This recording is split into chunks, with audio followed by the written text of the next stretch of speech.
Olá, tudo bem? Hoje nós vamos falar de um tema de suma importância para estudantes de direito, que estão iniciando o curso ou aqueles que já estão em nível avançado, e também para advogados que militam na área criminal. Pois bem, o tema de hoje é sobre progressão de regime. Progressão de regime nada mais é, senhoras e senhores, estudantes, advogados, que uma medida de política criminal.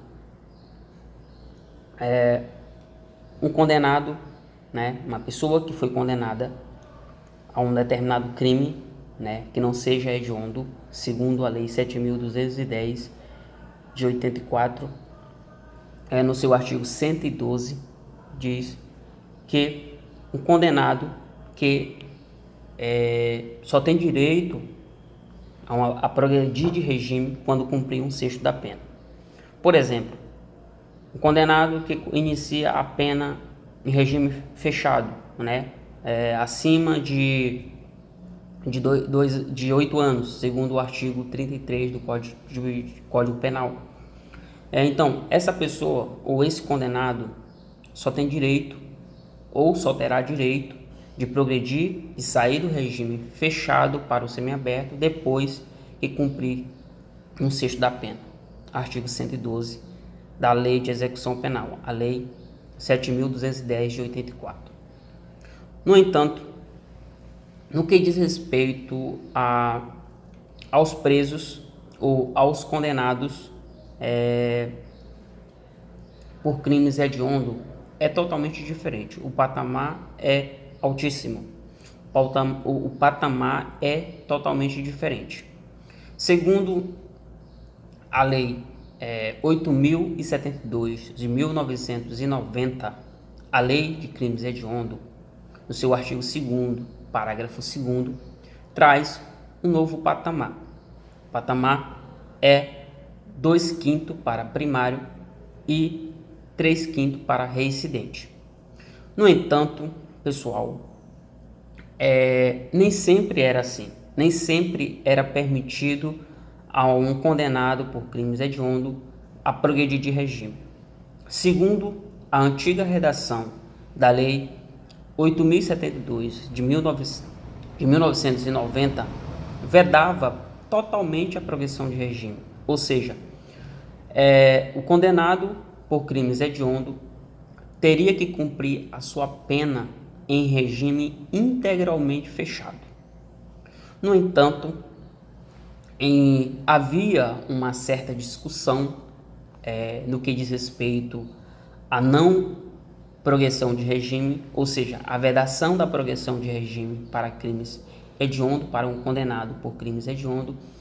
Essa vedação era inconstitucional, ou seja, violava as garantias de direitos fundamentais que a nossa Constituição Federal, a nossa Carta Política de 88, prelecionava ou preleciona.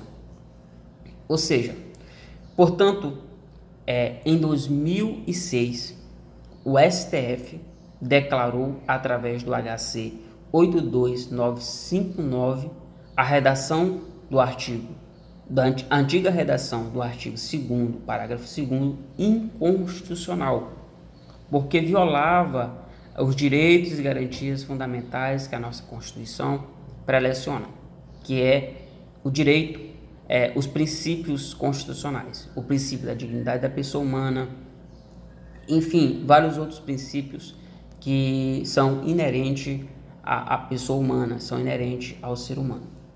Então, o STF declarou o artigo 2º, parágrafo 2º da Lei 8.072 de 1990 inconstitucional.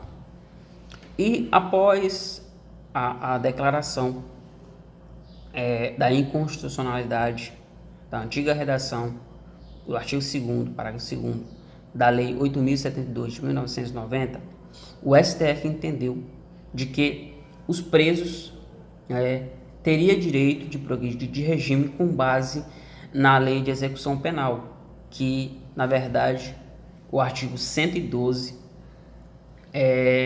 averba de que a progressão é de 1/6 da pena.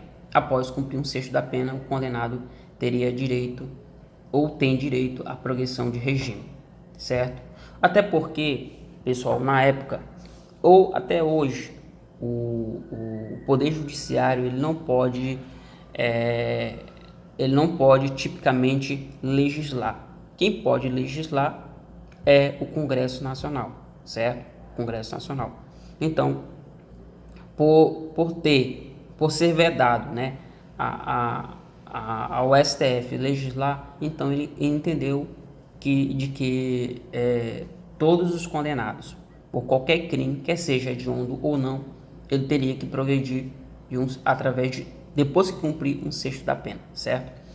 No entanto, em 2007, né, através da Lei 11.464, né, em 28 de março, né, o Congresso Nacional ele aprova esta lei, trazendo um novo patamar de progressão de regime para os condenados por crimes hediondos, né, que é, na verdade, alterando completamente a redação do artigo 2º, parágrafo 2º da lei de crimes hediondos, né, que trouxe um novo patamar, que é de 2/5 para primário e 3/5 para reincidente. Então, pessoal, dá para a gente entender de que nem sempre era permitido, né, a progressão de regime para os condenados por crimes hediondos, certo? Então, aquelas pessoas que eram condenadas, né, por crimes hediondos teriam que cumprir a sua pena integralmente em regime fechado. Então, não há dúvida de que violaria os princípios constitucionais, as garantias de direitos fundamentais, a dignidade da pessoa humana, certo? A individualização da pena, enfim, vários outros princípios da nossa Constituição, certo? Então, esse foi o nosso debate de hoje, o nosso comentário, nosso humilde comentário, né? Eu creio que deu para você entender alguma coisa, absorver alguma coisa. Então, valeu.